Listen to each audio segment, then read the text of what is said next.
j'ai suivi mes passions et donc j'ai passé mes diplômes d'éducateur sportif et socioculturel. Et à partir de là, j'ai fait plus de 10 ans d'expérience dans ce monde-là, dans le social et dans l'animation.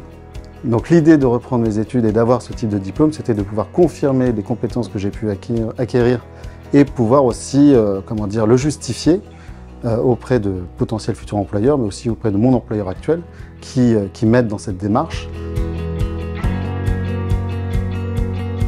C'est une formation que j'ai pu mettre en place grâce à mon employeur et on avait quelques conditions, étaient que je puisse continuer à travailler et j'ai dû chercher une formation qui puisse allier le travail et en même temps cette formation. Et donc c'est pour ça que j'ai sélectionné l'ESG à ce moment-là et je voulais vraiment rentrer dans une formation où je pouvais cohabiter avec des personnes qui ne sont pas du tout de mon monde et de mon univers pour justement prendre un peu la température, savoir comment les gens pensent, comment réajuster aussi mes manières de travailler.